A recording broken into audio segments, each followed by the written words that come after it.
ThatGreatBusinessShow.com is brought to you by De facto shaving oil, the best anyone can get. Made in Ireland, sold worldwide.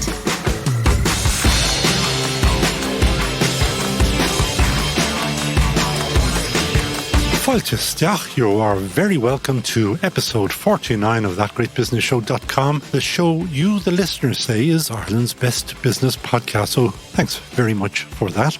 I'm Conall O'Mora, and you can follow me and my unusual interests, mainly business, sometimes cars, often random, on Twitter, where I am at Conall OM. We're posting this episode on Friday, the 27th of August, so happy birthday today to our digital marketing guru, Afric.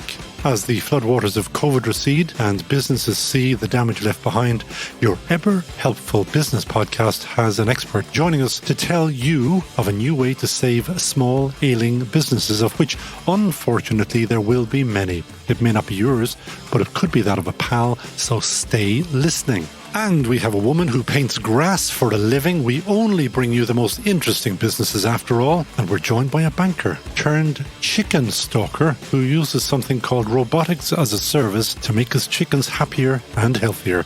That's all coming up in the next hour or so. But first, being digital, we can track everything you, the listeners, are listening to. So we're delighted to see that you're still downloading Southern.ie's Dave O'Hora, who gave us that Facebook masterclass on episode 43.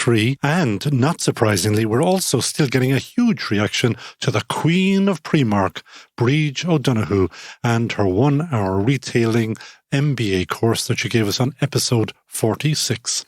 And do remember that this episode and previous episodes of That Great Business Show are only made possible thanks to that great sponsor, DeFactoShave.com, makers of the world's best shaving oil. That Great Business Show. Today's first item on this show is very important for any small business that has hit the doo-doo after the COVID shutdown. You may not be aware of something called SCARP, but it is very, very important that you do learn about it. SCARP is the company's rescue process for small and micro companies 2021 Act.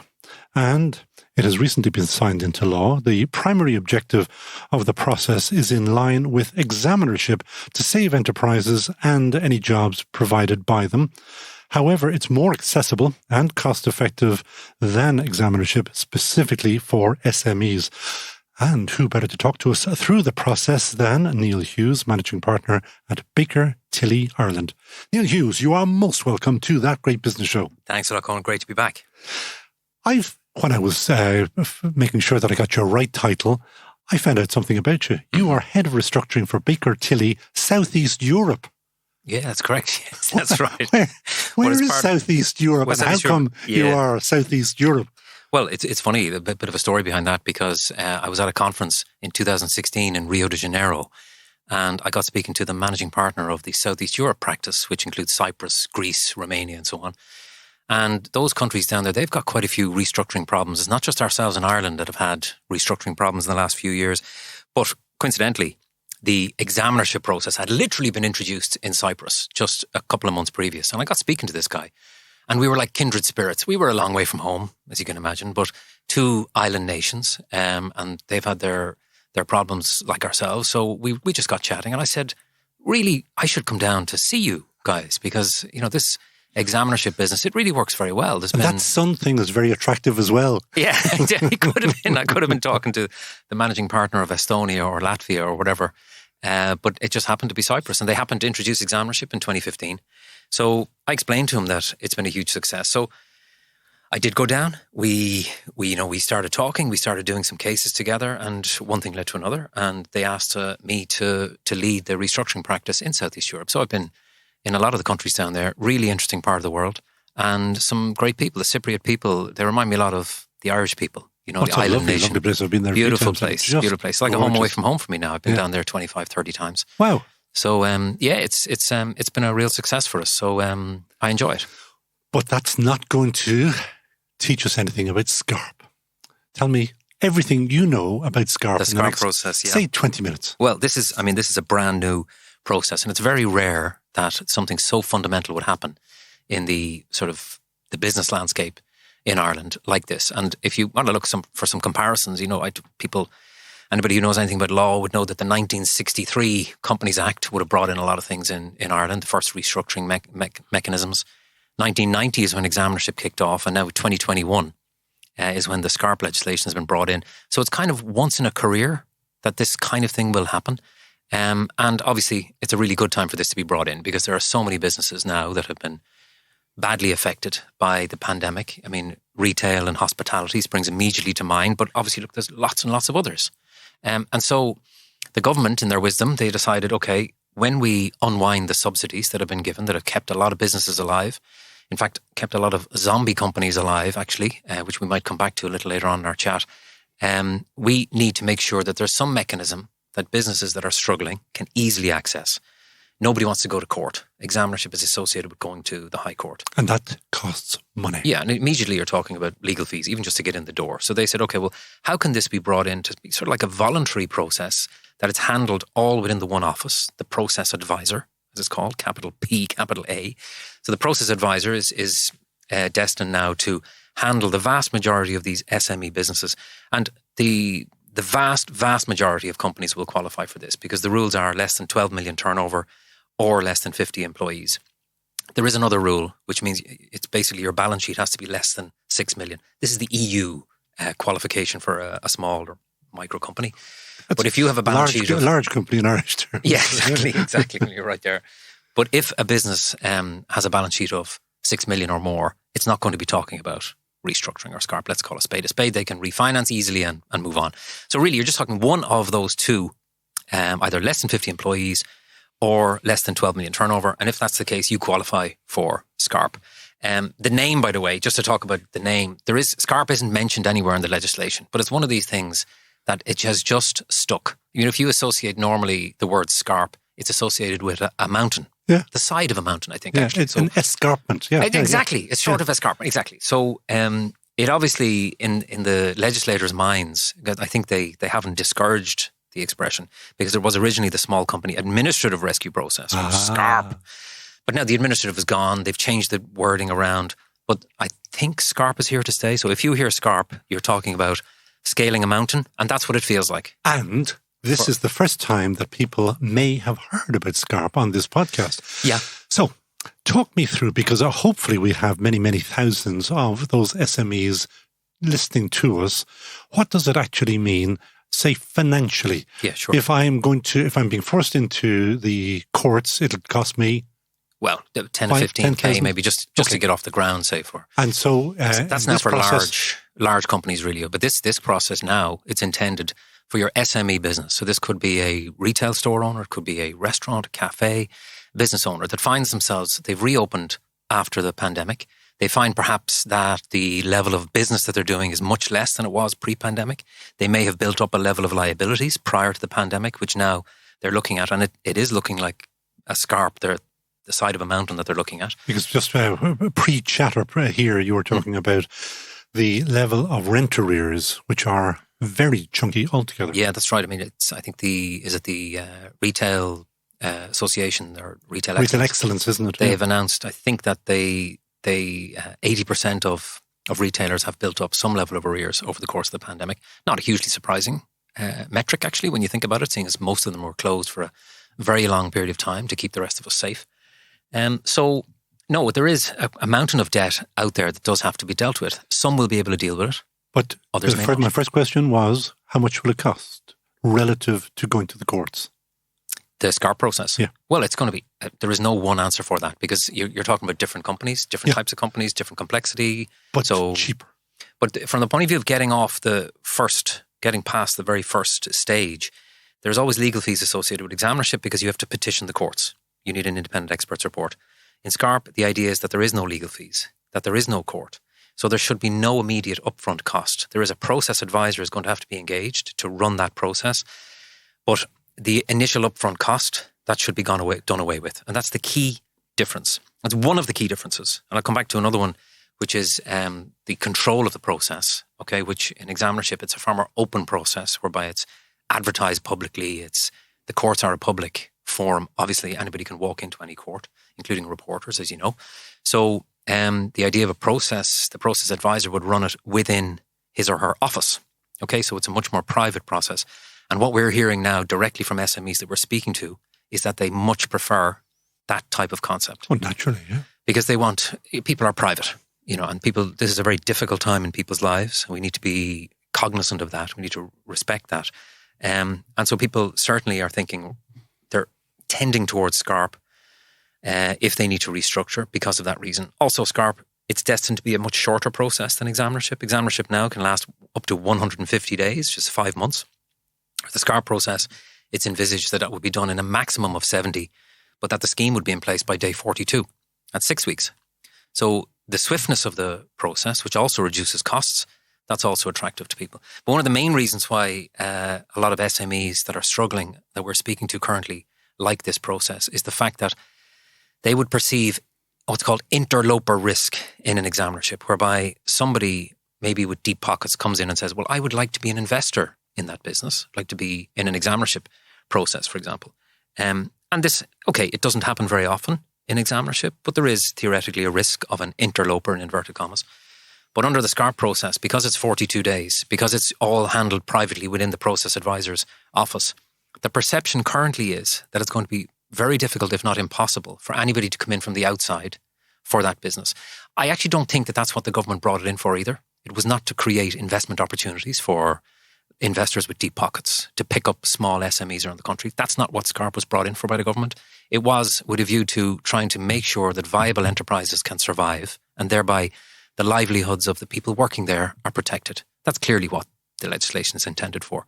And there has been no cases yet, because the enabling legislation is only coming out now in early autumn. The legislation has been passed, but there are certain things that the Department of Jobs has to bring in order to enable this legislation. And that is due to happen, we understand, in a short number of weeks. We were on to the department last week just to check that. So we think that the first SCARPs, in inverted commas, we're likely to see them now in the course of the month of late September, October, and certainly early 22. Because at the end of this year, as you know, Conal, all of the subsidies should have been at that stage unwound, particularly the wage subsidies. The CRSS is already gone. That was due to help people that closed their doors over the course of the pandemic. But 2022, every SME in Ireland is going to have to stand back up. And then we're going to see at that stage about how many will be able to stay standing or how many may be liable to fall over. And I did compare it to a flood. When the floodwaters recede, then you see the damage that is done. That's right. I mean, that's an apt analogy. It's quite extraordinary what's happening at the minute.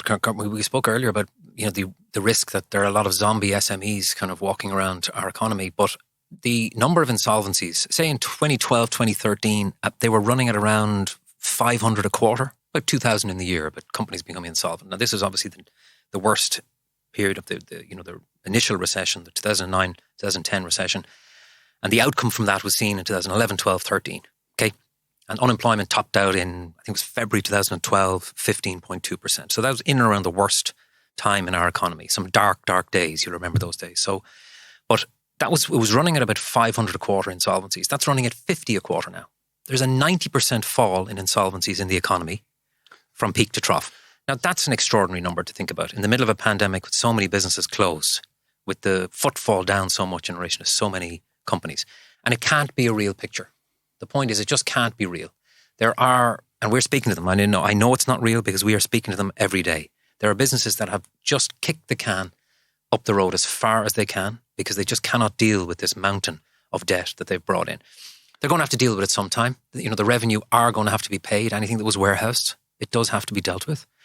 The business may be constrained, and there may be a requirement for a scheme with those creditors. And if there's a requirement for a scheme, that's where one of the options is going to be this SCARP process. And that's why it's so important. I'm delighted actually that we have a chance to talk about it because it arms the SME owner with another option, because we have to be in the hope business. I'm a firm believer that if you're in a position like we are, whereby you have a chance to speak in the media about something, we need to be in the hope business. We need to be positive. And there's a huge amount of despair that's out there. That despair never has a voice. It never actually, because people who are in that situation, they don't like to come on the radio. Of course. Yeah. They don't like to be speaking publicly. But yet, quietly, people are in despair. And we see it sometimes in our boardroom. We would see people come in and you can see it in their eyes, and to be able to give them options, I think it's hugely powerful. That's what SCARP is. Talk me through an example of a company, we'll call it a shoe shop to be different today. Okay. A shoe shop has built up 100,000 in arrears just on rent. Yeah, so it's got 100,000 of arrears in rent. It's back open and maybe business is coming back slowly but surely. But there's no real way of paying that 100,000 to the landlord. But in addition to that, there's another 100,000 of tax arrears, the VAT, which was warehoused, and it's in there at 0%. But now next year, it's going to have to be confronted. And on top of that, then there's the key suppliers. Those suppliers are getting paid COD currently because of the large arrears that have been built up. That could be another, to keep it simple, another 100,000 that's there. And then there might be one or two other creditors to do with rates, possibly, which were before the pandemic, that would have been forgiven during the pandemic. And a few other things. So when you say just on the rents, the rates, when you say they're forgiven, they ain't forgiven, are they? It's sitting there. Yeah, well, no, some of the earlier ones would have been sitting there, but some of them actually could have been waived from the time completely when businesses gone. were when they were obliged to close. But your VAT has not gone away? No, all of that is sitting there. So they will come in and say, right, we're now reopened. We're hoping we're going to get a good Christmas.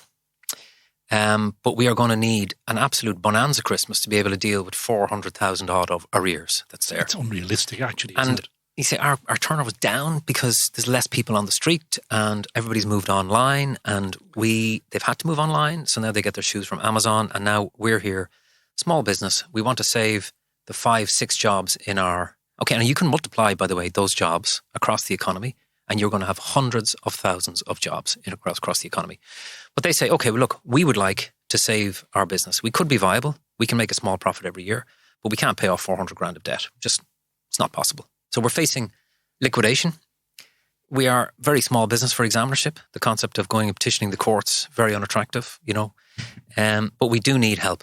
We need a scheme with these creditors. It may involve a payment over time. It may involve a reduction in the debts to just a percentage. Might be a small percentage for some creditors, might be larger for the revenue because they're preferential.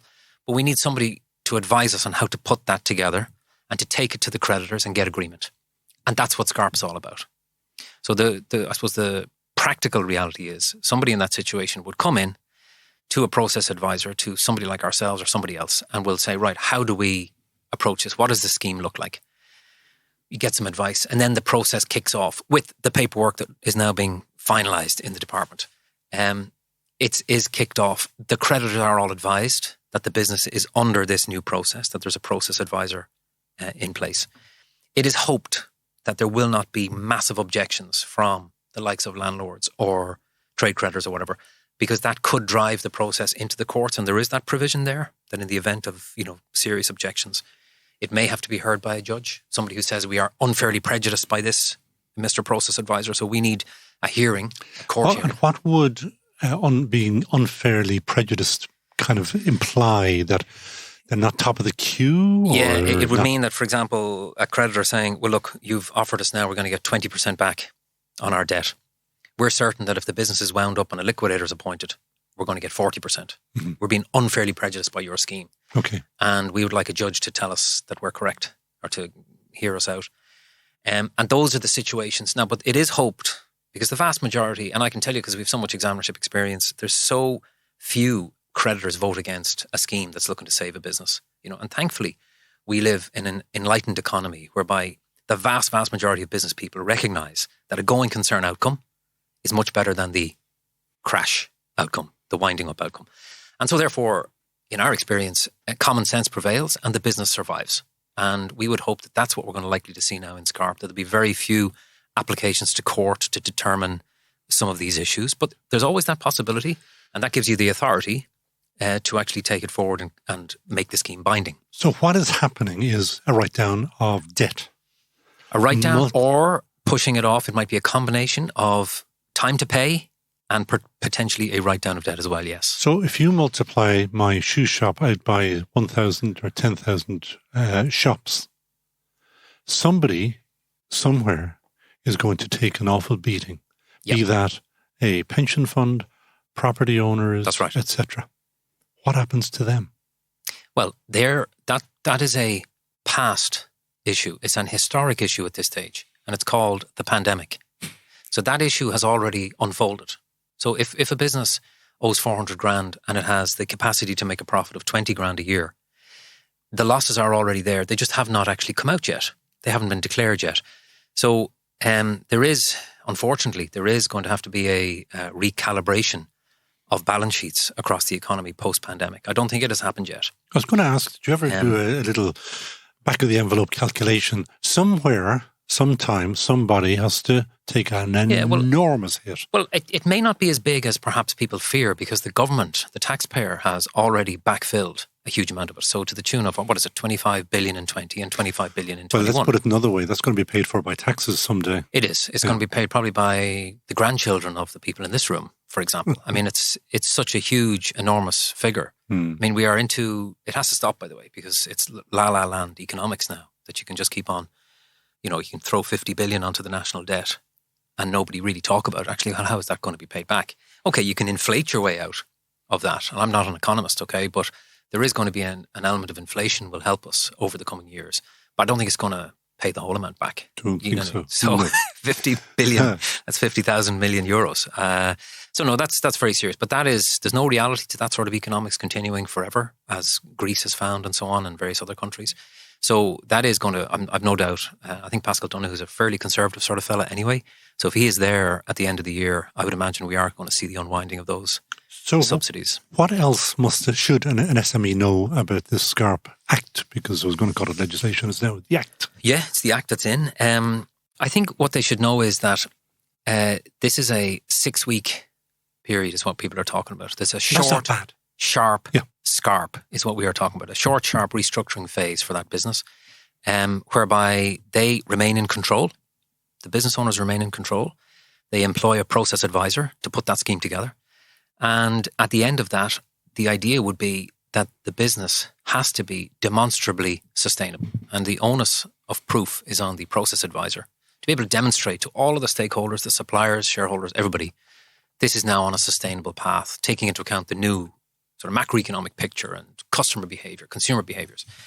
And it's a chance, it's a second chance. This is a good example of what the EU refer to as second chance insolvency, whereby honest, hardworking borrowers or business owners are given a second chance. And it is one of the EU freedoms that business owners, since the directive came in a couple of years ago, that business owners are entitled to a second chance.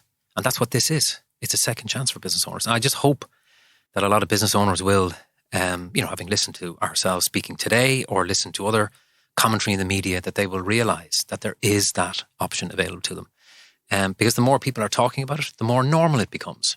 And you see just how many businesses are struggling. People are not alone. They are not alone in the situation they are in.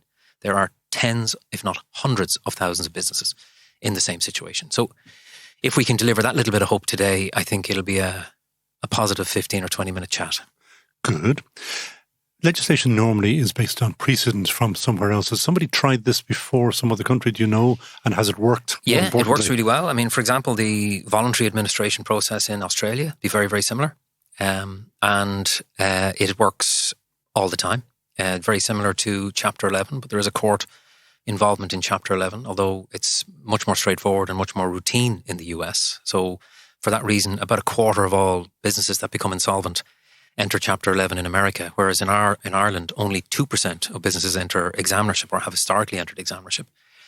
So I think there's a far more open, sort of transparent sort of culture in the US, which I think we definitely should get there, because it's nobody's fault. The pandemic is nobody's fault. So people shouldn't take that guilt factor, which we've seen regularly with SME owners, the pride factor, which particularly in male SME owners we found is a big, big issue, which is perhaps unhelpful in terms of trying to fix the problems that are there.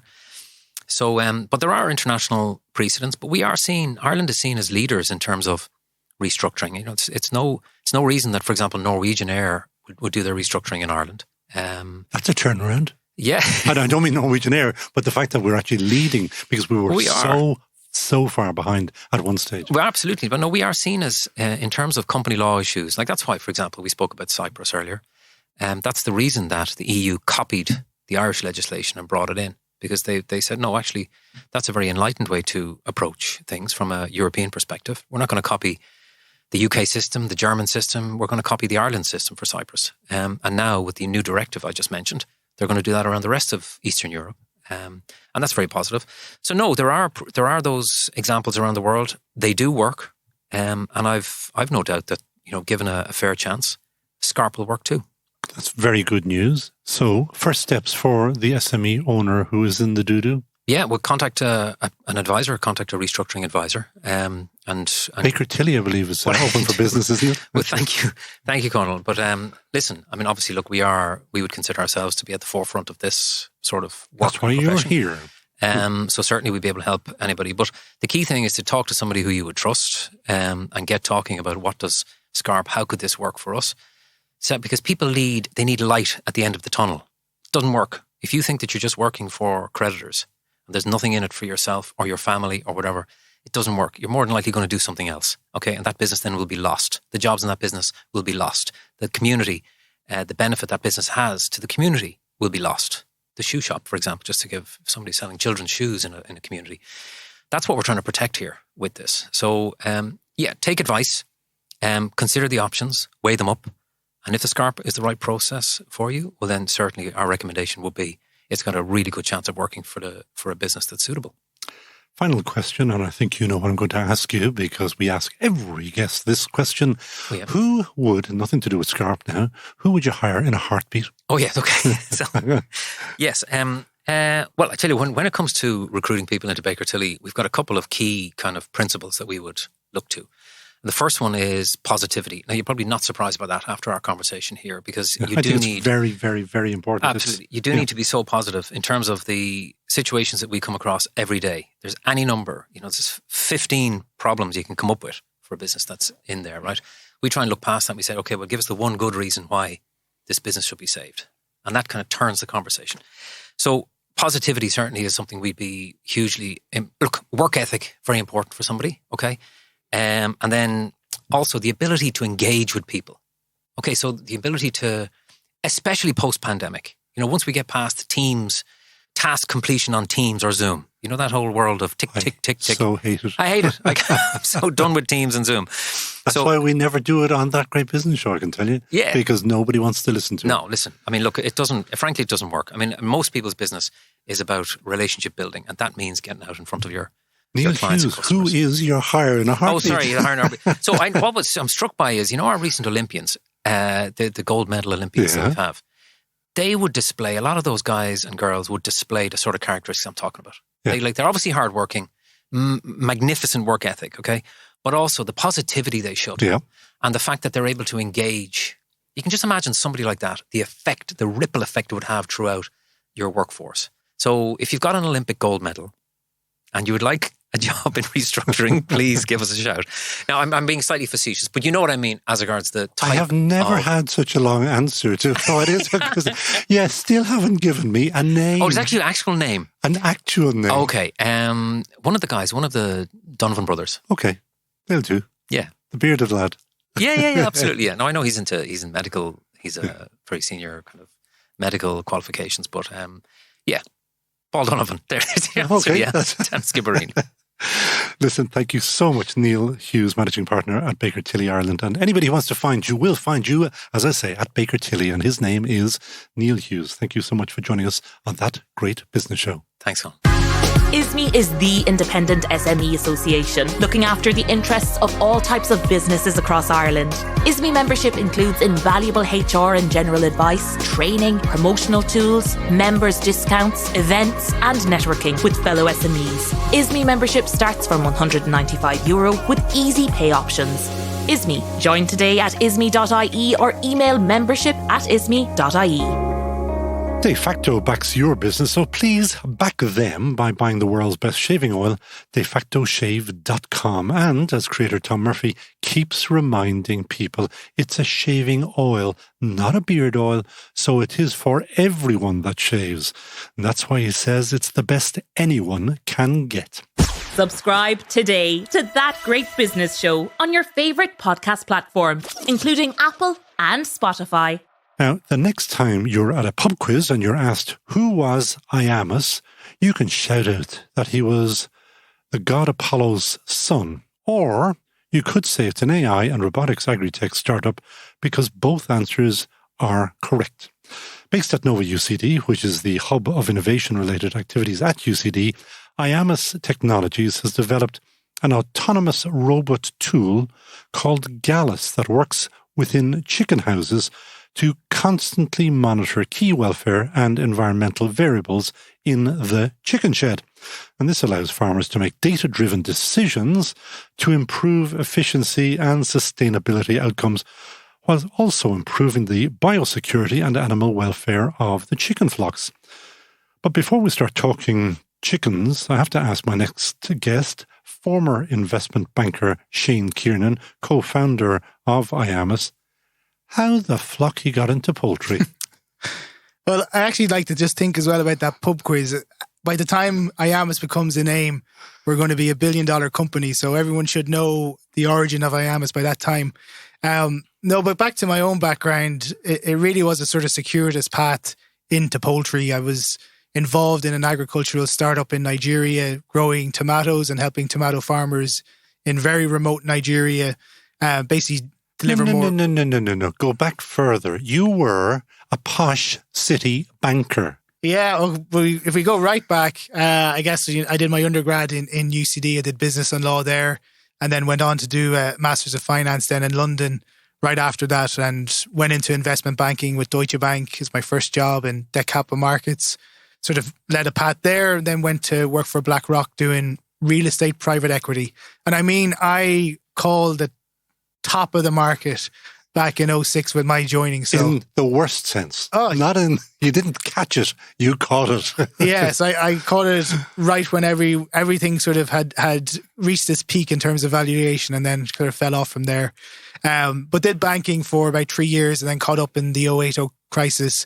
And then I guess started my first sort of formal path into entrepreneurial activities. I've always been entrepreneurial though. Like I drew Simpsons pictures when I was 6, and even in my secondary school days, I had a tuck shop out of my own locker, which was quickly shut down by the authorities, but that's a different thing. But that first sort of foray into the entrepreneurial world was based on a concept very similar to, I guess, like Groupon or Buy Me that's now, where we basically helped people shop in Northern Ireland and we would deliver their goods down from there. At that time in 2010, there was a real fall off in the valuation of sterling. So people were shopping up in Northern Ireland a lot, and we just helped people do that. And you went on to the Jerry Ryan show. Yeah, the late, great Jerry Ryan. Yeah, what can I say? That man, in a single interview, we had 5,000 emails in a single day. It was transformational for us at the time. But certainly it just gave us a bit of publicity when we really needed it. It was marvellous. It really was good. But I had originally started out in terms of promoting that business, literally handing out leaflets to people coming into the shopping centre in Newry. And someone from the Business Post, I actually handed a flyer to, just by chance. And they wrote the first article on what we were doing. And then the researchers and Jerry Ryan picked it up after that. So that was my first, I guess, media exposure on the entrepreneurial world. But then kind of getting through that, I ran that business for about 1.5 years. And then had the very fortunate opportunity to go work for President Bill Clinton's foundation in Africa. I saw that on your CV. Explain. Yeah, so it was a curious one. Obviously Bill Clinton has a connection to Ireland that he holds very strong, and there was a lecture one evening in UCD talking about him and the foundation's work with Irish Aid. I went along to it just sort of out of curiosity, and what I found myself was sort of intrigued by the role that foundation was playing, working with governments throughout Africa and in other nations as well, in really helping them secure resources for their HIV, TB and malaria programs. And where I was sort of curious about it, like my own father's a GP, so I kind of I have, I guess, exposure to healthcare in my background. But I was curious about, because it was the application of people from banking and consulting that were applying themselves in these very different settings and having ginormous impact for literally millions of people. And I guess I sort of, fancied myself from the banking days that I could go and do this and challenge myself. And I went off and kind of made the role myself. So I started myself in Kenya, Nairobi. I won't tell you the whole story because we'd be here for 2 hours. I love these stories though. But it was all, what came down to me, it was, it really amounted to what it takes to get the job done. And it's no different still today in the entrepreneurial world, what I do at IAMUS and everything else. But there was a learnings along the way that you just had to kind of get a moment to get somebody along the way, and you're there. You're dead right, though. We better get on to IAMUS now in a second. But I have to ask you, did you meet the great Bill Clinton himself? I did. I actually met him twice. I met him when I was at Harvard as well. But that's again another okay. Story there. Yeah. Okay, let's get back to IAMUS. So where did the IAMUS come from? Yeah, well, so kind of stepping back and kind of not running too fast through the background. I found myself actually working in the Philippines with another former colleague, and we established a business there. That business today is over 220 people strong. It's a profitable business. That you still own? They still own, yeah, still own. I'm the largest shareholder in it. And that business supplies labour to problems that poultry processors and their supply chain partners and contract growers have. So we go in, we clean poultry sheds, we place birds, we vaccinate birds, and we also manage farms. What's this wee tonto? Do you go and clean the chicken sheds? I've done it. Yeah, I've done it myself, and I fully believe you should do it as well. I love this thing about entrepreneurs is investment banker, son of a doctor, gets into the chicken poo directly, hands in. Yep, love that. You bet. It was an eye opener for me because it's an industry that's so ginormous. So 2,000 birds every second are consumed for chicken meat. It's crazy. Around the world. Around the world. Yeah, around the world. So it's a ginormous industry, and that's growing so rapidly in certainly regions like Southeast Asia, Africa as well, where they're expecting to double production over the next 10 years. So with that sort of dramatic increase in protein demand, the producers are really struggling to live up to actually what the requirements are coming from customers. So our company played a gap in doing the management of farms. And I was just so curious, again, kind of background and numbers around why a certain farmer would get a certain result versus a farmer next door to him, even though they get the same quality of chicks and the same feed, more or less. And out of that, I just kind of said to myself, where's the role of technology to sort of bring this sort of consistency to the production side of poultry raising? And then very fortunately back here in Ireland, I had a mentor in Vincent Carton from Manor Farm. Vincent and I had a number of conversations over, probably 6 months or so about sort of the challenges in poultry and sort of what they meant to the world to, again, live up to trying to produce double the amount of protein that's required over the next probably 25 years. And it was just so obvious, I guess, to both of us that there is a major lack of technology applied to this problem. So basically out of that, we created IAMUS. Which is a robot that keeps an eye on your chickens, basically. In essence, yeah. In essence, it's more than that in the way that it is a system. And what we're trying to do is kind of take both the passive and active role that the farmer does, and the best farmers do, I should say, in keeping the chickens healthy. And you kind of go back to first principles. Like, what does a chicken do? A chicken basically eats, drinks, poos, and that's what it does. So your role as a farmer is to try and optimize the conditions for those animals to live up to their genetic potential of turning feed into protein. That's the game of livestock production, really. Like it is quite simple when you take it at that sort of first principles level. And what we're trying to do with IAMUS is bring these different technologies together. So we have a robot that sort of represents what the farmer does and slowly stimulating the activity in the birds. You have a whole host of IoT sensors inside of the barn that capture what's going on in the environment.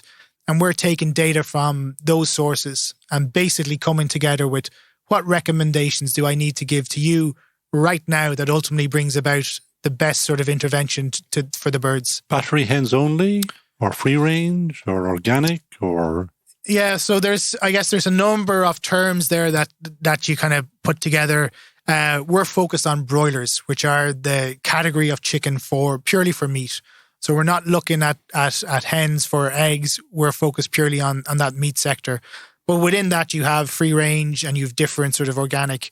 For us right now, it's kind of the conventional birds that are kept inside a very long barn. And for context, a very long barn is 130 meters long, and it's about it can be about 15 meters wide. It's a football pitch, isn't it? It's about that. Yeah. So in kind of context, it's 5 basketball courts long and roughly the same width. So it kind of gives you a sense. It's a huge structure, and you can have... And that's just one. That's just one. Yeah. That's just one. I'll get onto that. So and how many of your robots go into just one? One. Okay. So one robot per barn. So I'm going to call him a he. Does the robot have a gender? No, what do you call them? We would have it sort of a gender neutral robot, we would describe. Do you call them Harry or Jackie or Jim or Mary or... We've had iterations. So, of course, over the 3 years we've been developing the technology, we've had different iterations, and they've all had their own sort of pet names or project names along the way. And like we've had Irene, we have Herb, which I guess will be our latest iteration. So we're kind of going along that naming system right now. I can see the farmer at night saying, "Good night, Irene." Yeah, well, the intention was with Gallus that they would kind of promote themselves that way. But I amuse myself no end. Yeah, well, we get all sorts in chicken, and we always got chicken and egg and all these other things. I absolutely said, no, I'm not going to go down there. At least I did say, where the flock are you, or what the flock, you got it into poultry. However, back to IAMUS. It's a serious business, and not alone are you growing, but you're also funding. Talk to me about the funding. Yeah, well, I'll just go back. So there are one robot per shed. That's our model. A single shed can have, depending on what size a bird is grown for the customer, you can have birds that are maybe 1.8 kilos going all the way up to 2.5 kilos. So you could have anywhere from typically 30,000 chickens in that size of barn up to maybe 50,000. So these are really huge facilities that are quite difficult and challenging to manage. In an Irish context, typically poultry farmers have other jobs that they're doing. They could be dairy farmers, they could have pork, they could have something else that they're doing on the side. So the demands on their time are really short. So that it's very difficult to spot problems as they're slowly maturing. And really that's where we come with, is this ability to have nearly that instant insight when it's achievable, when it's available. What would be a problem? Very simple, like in a country like Ireland, where you would have quite a big variation, because a chicken shed, when the birds are placed, the temperature could be as high as 36 degrees. So very hot. Jeez. And that temperature slowly decreases as the birds age, where they get down to where they might be 24, 25 degrees. But you can imagine on a February morning, you could have 1 or 2 degrees outside, and your chicken shed could be in at 25 degrees. So something very common is that a vent stays open along the side, and this creates a cold spot on that particular side of the barn where the birds are. And these are all tiny little things that, of course, the farmers who are attuned and spotted straight away benefit, and they get the resultant performance. But what IAMUS does is spot all of these little things and then gives alerts as early as even before the farmer knows about them, so that they can be corrected. So that brings us back to the opportunity. So that's just one shed, and there's 350,000 of these around the world. Whoa. So it's a ginormous market, 62 billion chickens a year. Crazy, crazy scale. And growing. Yeah. Growing to meet that demand that's occurring, particularly in the emerging parts of the world. So IAMUS has been on this sort of growth path now for the last 3 years. We've been in sort of R&D phase. We've been supported by great people along the way, including all of our good friends at Nova, who've been brilliant at UCD. I forgot to give them their shout out last week, so I'm going to say Nova, UCD, to make sure that they get their proper recognition. Absolutely, and a whole host of other people as well who we've worked with. But where we are right now is we're at the point where our robots are ready for deployment. We're actually developing our first robot right now that's going to go into a barn next month, and that's the first stage of our MVP getting into our I guess, formal customers' hands. So we're at the point now where MVP, for those who aren't familiar with it, is a minimum viable product. Isn't that it? That is, yeah, that's it. And we've had many iterations of what we thought was minimum viable along the way as well. But we're at the point now where we're really confident that this solution can be given to customers, and we can kind of take really good data from them. And that's kind of at the point now where we see what we need to do over the next 15 months, and I've sort of looked at a fundraising we need to do right now to kind of allow us to continue to grow. And how much are you raising? Yeah, so we're out right now with a round size of about 2 million euros. That's our goal. That's our objective. Still very early days that we're out, so we're only a few weeks into the process, and already the investor interest is really appealing, I think. And are they coming to you from US, Ireland, UK, where? All over. Mm-hmm. All over. Because you've got a team already, haven't you? You've got about 7 or something like that working for you, have you? 5 full-time engineers, all based in Nova UCD, and myself, of course. So the engineering team is quite strong. But this is a global product. It certainly is a global industry, very interconnected all around the world and heavily consolidated. So the top 10 companies control 20% of production. Even 2 weeks ago in the US, Cargill bought 2 chicken businesses that put them into third in the US from 0. And that's just a theme that's happening right around the world. So we're in that industry where, again, if we go in with our product, we can get to scale very, very quickly. And that's our opportunity that we want to sort of be able and be in a position to execute on. And I'm sure you're asked this all the time, but are there other people doing the same as you? There are other people with robots in poultry sheds to different degrees, but they don't do it specifically for broilers in the way that we do it. So we do think we're really quite unique, and we differentiate ourselves, I guess, across 3 areas. We think our business model, one, is extremely unique. So we don't sell robots. We're not in the business of selling robots. As I told you earlier, my other business is manpower, and that manpower ultimately will be complemented by robots in the future, to the point that instead of where right now it might be 1 robot for 1 worker, let's say, in the future you'll have something far less. 1 robot will be able to do the job of 6 or 7 people in the future.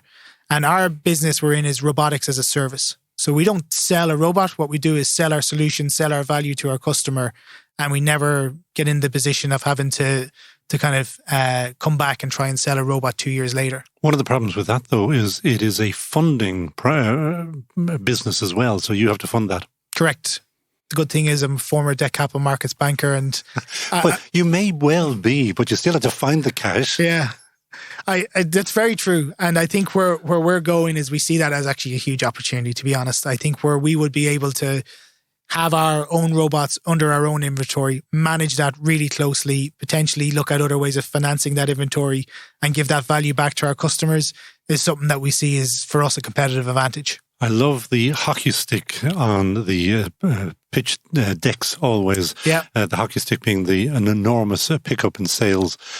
You have only just now got your first working or good, excellent robot. Correct. How many robots will you produce, and where will you produce them, and how quickly and when, and all those good questions? Yeah, for us, I think one of the things we've done that's been the biggest benefit we've gotten out of it is our involvement with Techstars in the US, which is an accelerator for startups. And through that program, which coincidentally was co-sponsored by Cargill, who we're working with on a number of things. And was that just by coincidence? Because that is a magnificent tie-up. Well, it wasn't a coincidence that we applied, that Cargill was there. More coincidence that I mentioned it now. But to kind of get it, for us, there is a lot of value in the network that accelerator like Techstars brings. And it exposed us to a lot of founders who'd been involved in hardware, building hardware companies.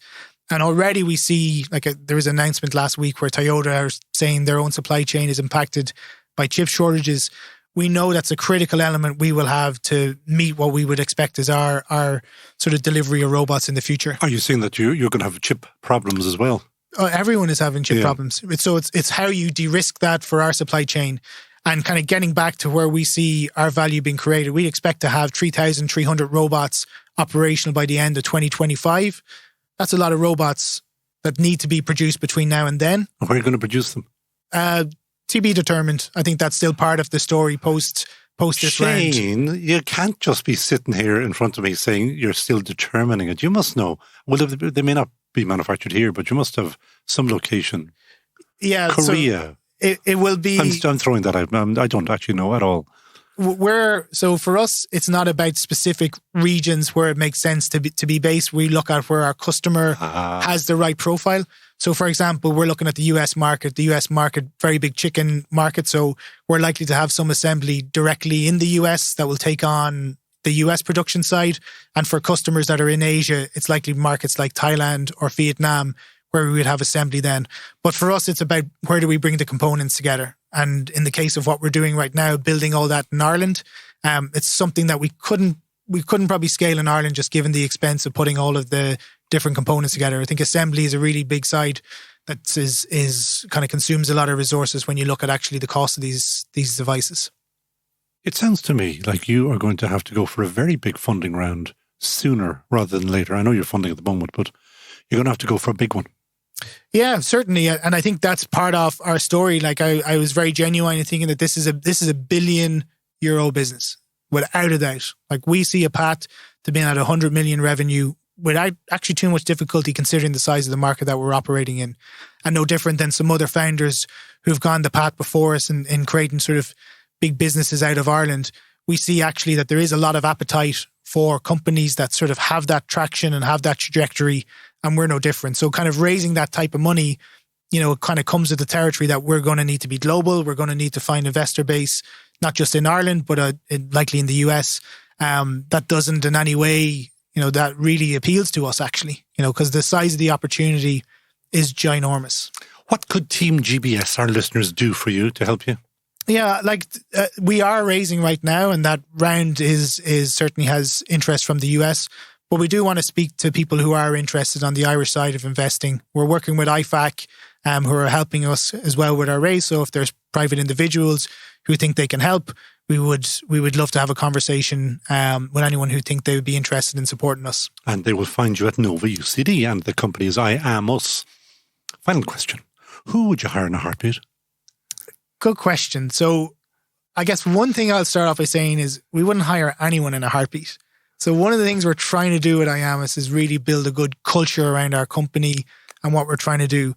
So we take it really seriously. Even our last hire, we took, I think, nearly 20 hours as a team to make the decision on that person. And it was the right thing. That person's a great fit. But kind of getting to the point, who would I hire? There is a great resource in the UK who is sort of an authority on animal welfare. It's a lady called Marion Dawkins. She is a superstar in the animal welfare world. And it's someone who I think for the business that we're in kind of comes back to IAMUS and taking the signals from birds. It would really allow us to further allow our credentials to develop amongst our customer base, and importantly, their customer base. Because the challenge is that if you're a food processor, are actually coming from the customer level. And the customer is hearing that through Tesco's, through M&S, through McDonald's, and that pressure has been put on to the food companies. And people like Marion are out there doing all the great research actually on what things are best for birds and for livestock. So that's who we would look for. So Marion Dawkins, you are hired as far as I can see. Shane Kiernan of IAMUS. Anybody who wants to find him will find him at iamus.ai. And thank you so much for joining us on That Great Business Show. Cannobio, That Great Business Show. ISME is the independent SME association, looking after the interests of all types of businesses across Ireland. ISME membership includes invaluable HR and general advice, training, promotional tools, members' discounts, events and networking with fellow SMEs. ISME membership starts from €195 with easy pay options. ISME. Join today at isme.ie or email membership@isme.ie. I advise all our guests that they should make their hire in a heartbeat requests business relevant. So I'm delighted to say that Vikings actor and Trees podcaster David Oakes has been in contact with Pocket Foresters Catherine Cleary and Ash Conrad Jones via Twitter, and they've offered him any job title he'd like, which proves the system can work. And you can hear their plea on last week's episode 48. Backing great women-led businesses on every show. That Great Business Show. Painting grass. Yes, there's a business in that. Particularly if you're a super talented designer that can paint designs and logos on the pitches for big matches. Jeud, spelt Jeud, Ennis, has over 30 years' experience in pitch branding, grass graphics and signage with her company Signworks.ie, based in the Knoll in North County Dublin. Her work lies rather than hangs in Crow Park, the Aviva, RDS, Thomond Park, Kingspan, And very recently, she was painting grass in Scotland too. So you see, there's a real business in that. Jeud, welcome to That Great Business Show. Thank you so much. I'm delighted to be here. I always looked and look at pictures and wonder who does that. And how do you make those logos kind of stand out like they're in 3D? And it's you. Yes, it is actually, which is unusual. How in that did you get into it? Okay, well, let's start from the beginning. I was in college doing environmental art and design in DIT. I was about 17 or 18 years of age, and my dad had a business that looked after the grounds maintenance and construction of pitches, and he was looking after Croke Park. And he said to me, Jude, you're in college doing art. Come on, you can give this a go. I've seen it in the States. Can we put a logo, preferably the GAA logo, onto the centre of the pitch? Wow. So I didn't know what to say. So I thought, okay, I'll give it a go. So out I went and I gridded and I painted and I did everything. And lo and behold, the centre of Croke Park started. And the logo, every year then after that, we got to do the logo in the centre. Fantastic. And it was thanks to my dad, Nick Ennis, who's unfortunately passed away 16 years this year, that was the very beginning of it.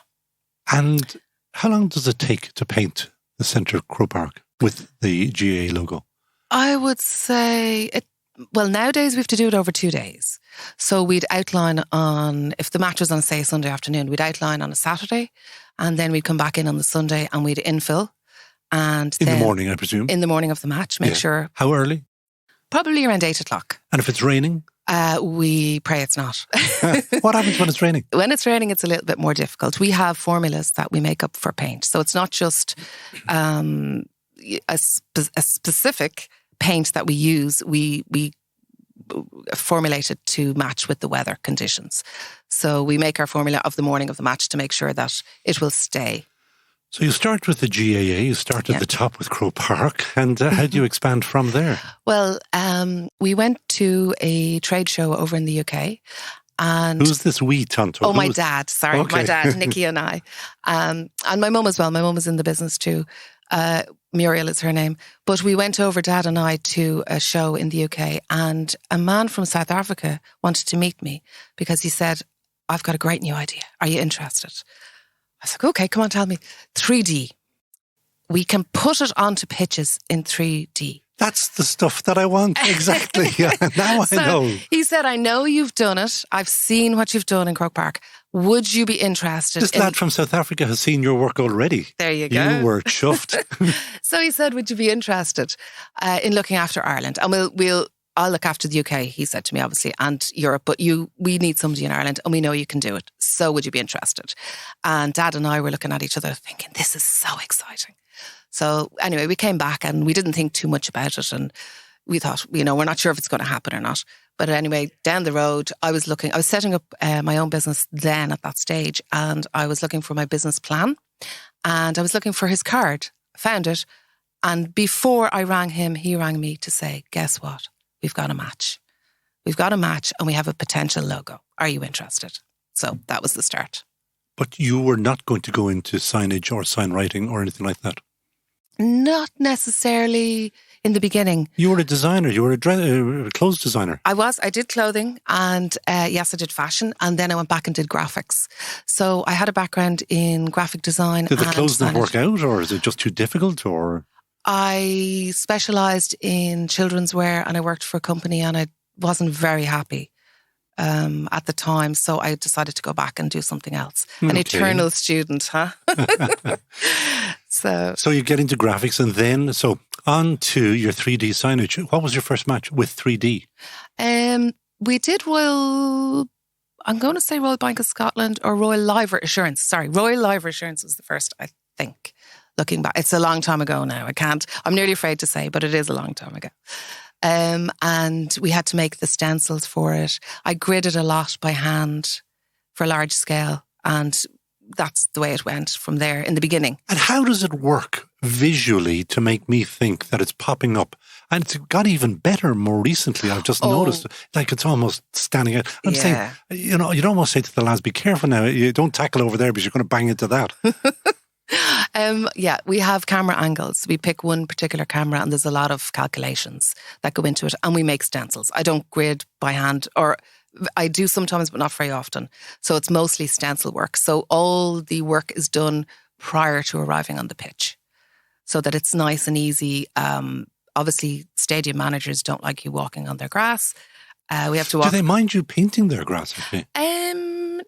Not always. Yeah.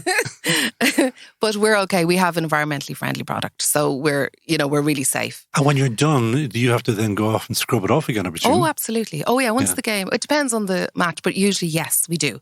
So we have a team waiting at the back of the stadium to come out with their equipment to remove it. Are you a one-person band? Oh, not at all. Well, I am in my own business, signworks.ie, but I work in conjunction with I like the way you got that one out.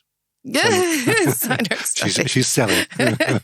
And I work alongside my brothers. I have a John Paul and an Ollie Ennis, and they have a company called sportworks.ie.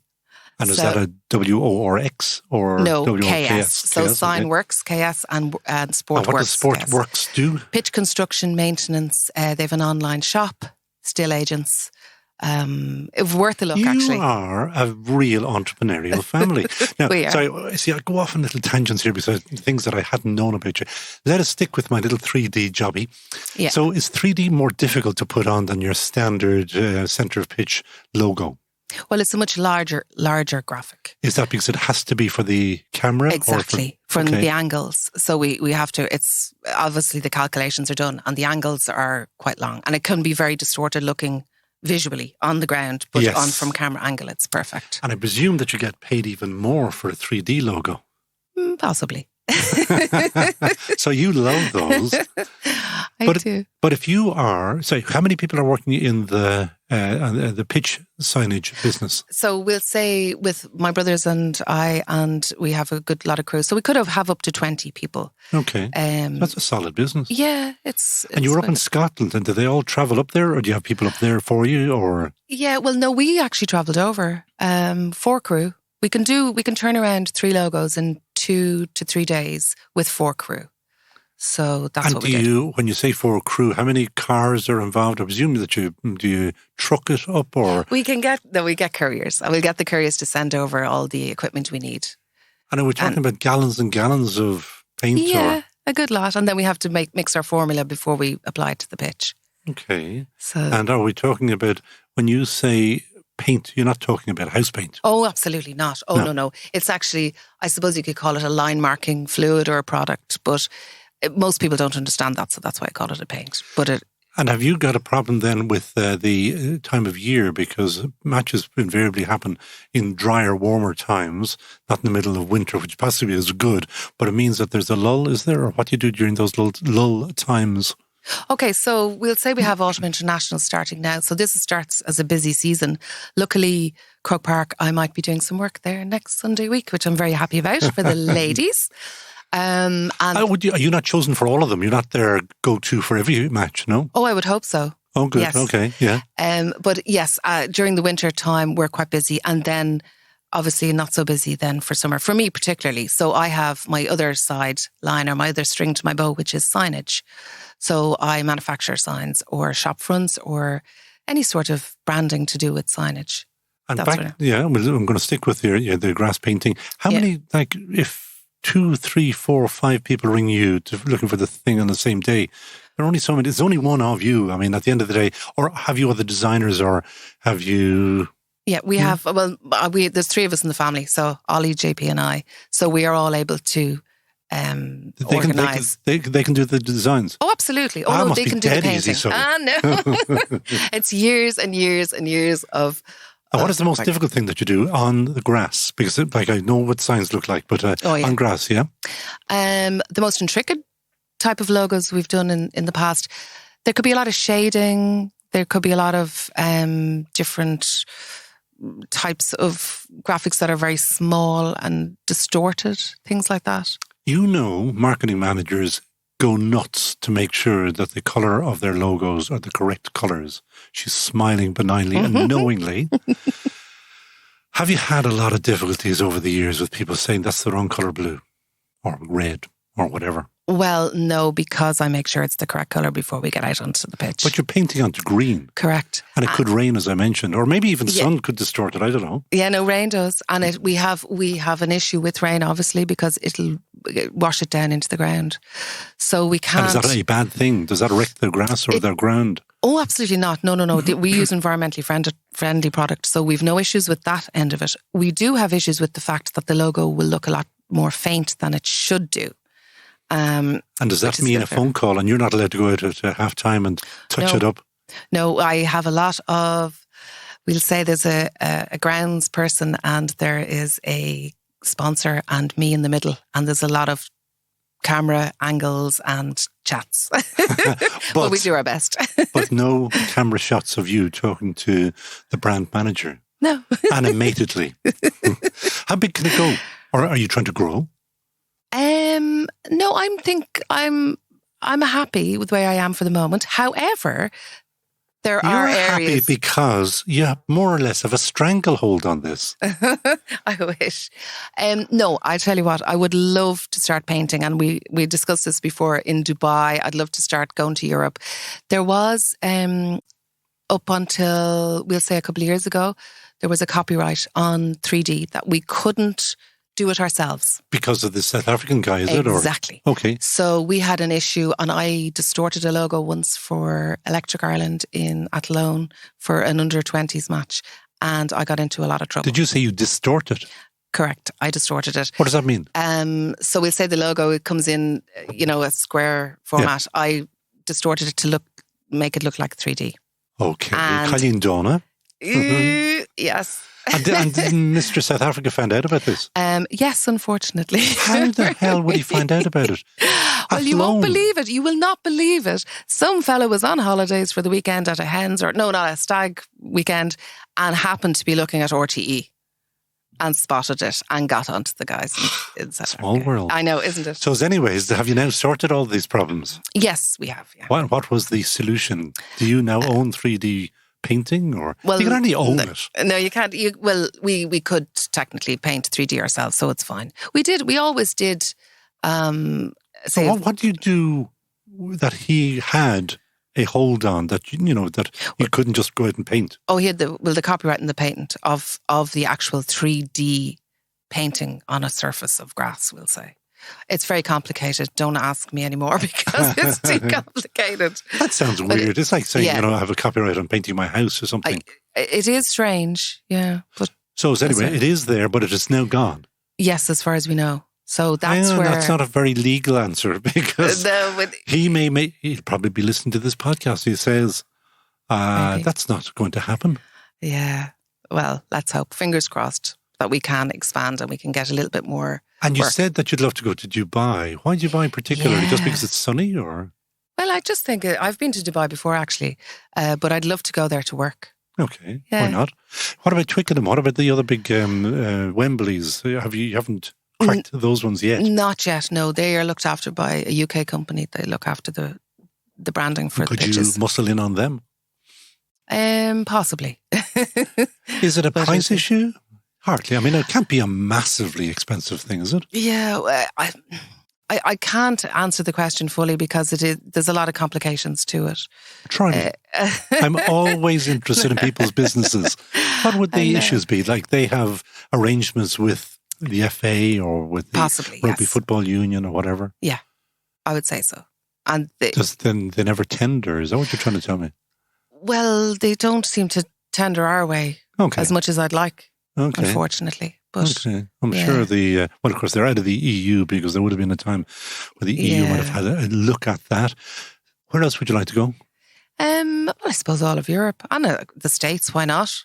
Go everywhere. But you can't. This is my point, is that you are a one-person operation, really, or three people even. Yeah. So if there's one of you, say, doing Augusta National, one of you is doing the All-Ireland, one of you is doing the Autumn Internationals, whatever, that's not going to happen. It'd be very difficult. But don't worry, we can train people in. Yeah. We have a good crew behind us, so we could possibly. So, that we always ask what Team GBS could do for you. What could we do for you? I suppose we'll put me in touch with like-minded people or people who are who are in the industry. Like-minded people, a dress designer or a baby's clothes designer who decided to go painting grass. Okay. In the sporting area.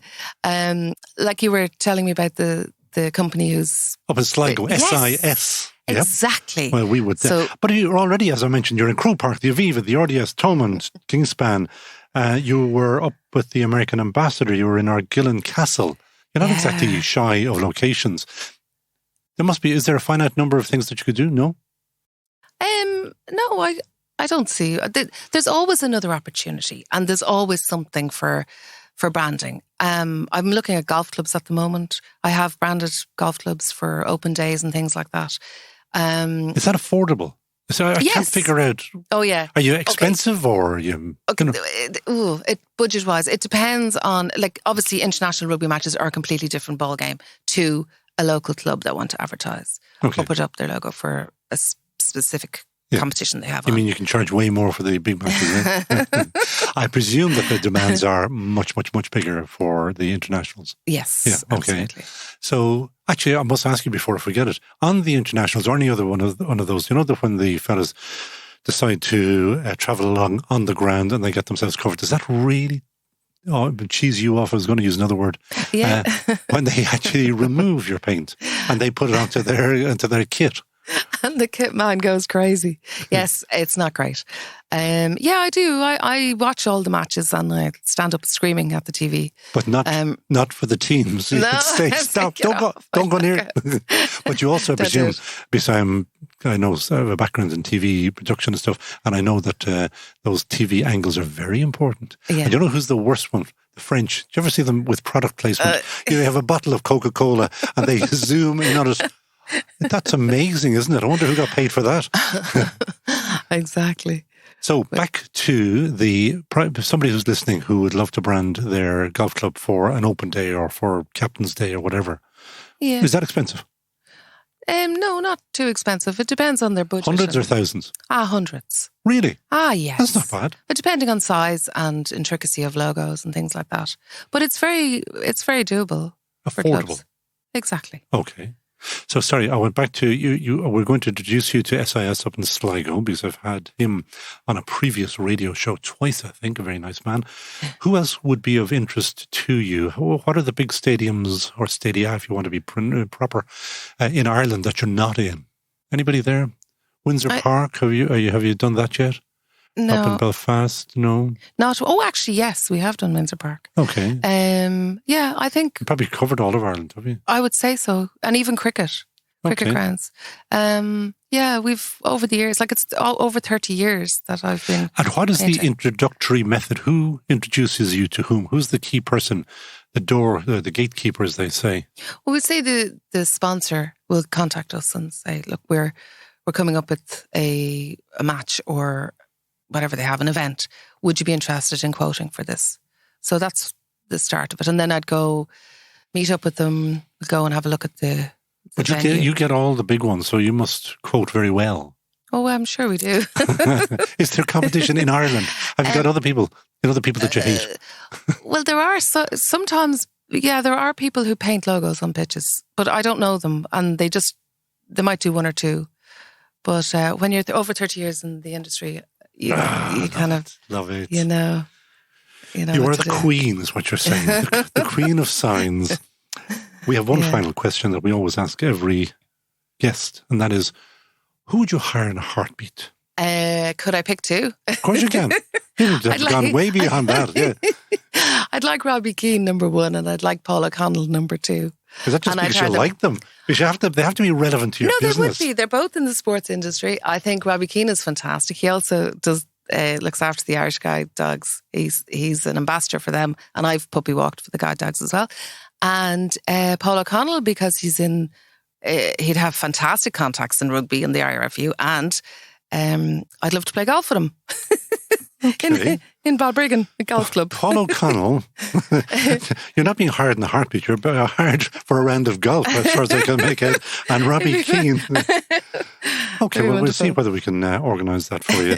I better get on to my pal and the former co-presenter here, Jamie Hughes. He'll obviously would know Paul rather well. I've met Jamie. There you go. What a gentleman. What a nice man he is too. Absolutely lovely. Yeah. And he was when I was painting in the American Ambassador's residence, we were invited to the 4th of July celebrations. And that's where I met him. There you go. I even have a photo with him. Jeud Ennis and signworks.ie. And what do you call the grass signage business? Is that grasssignage.ie, no? No, Sportworks. Sportworks.ie. Okay, very good. Thanks so much for coming in to us, and we'll be able to look at your handiwork in the next couple of weeks as well. Lovely. Thank you so much. Not at all. Great story. Now, you may remember a few weeks ago we had Malcolm Murray of Sky TV in with us talking about their free offer to small businesses to have a TV ad on TV for the first time. And as we do, we did follow up, and they've just released a list of 10 businesses who will feature on Sky on the run-up to Christmas.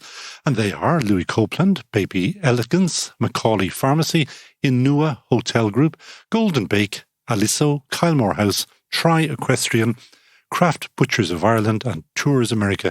And I'm going to make it my business to see whether I can have some or all of those on That Great Business Show in the coming weeks. And that is it from That Great Business Show, episode 49. As always, buchas more to the team here at the Dublin Podcast Studios, home of Ireland's best podcast sound engineers. Station manager Peter Rice will no doubt be after Jeud Ennis's for a sign to tell the world that the Dublin Podcast Studios are fully open for business if you're planning on making podcasts. And making podcasts is what Team GBS does best. Makers of the world-class podcast like That Great Business Show, and also our podcast for the Love Irish Food brand. Talk to us about your podcast requirements. And we only use the best, like today's studio sound engineer, Rob Curry, who makes us the best-sounding podcast around. And we also want your ads. We're delighted to have Isme on board nowadays. So if you want to talk to Ireland's SME community, That Great Business Show is the way to do it. And my thanks this week to Neil Hughes, who contacted us about the new Companies Act. The ever-obliging Micheál Whelan at Nova UCD recommended the Chicken Whisperers at IAMUS. And the man who remains Ireland's biggest earner, Bob Hamilton, makers of the classiest Irish urns, told us we had to have Jeud on. How right he was. And if you know of a great business that should be featured on Ireland's Best Business Podcast, please do not hesitate. Tell us all about it on our website, thatgreatbusinessshow.com, or via our LinkedIn page, where we have great conversations with past, present, and future guests. Finally, my thanks to our sponsor, DeFactoShave.com, the world's best shaving oil. Try it for just a week, and like me, you will be a forever convert. And so, from me, Conal O'Moran, until next week, slán.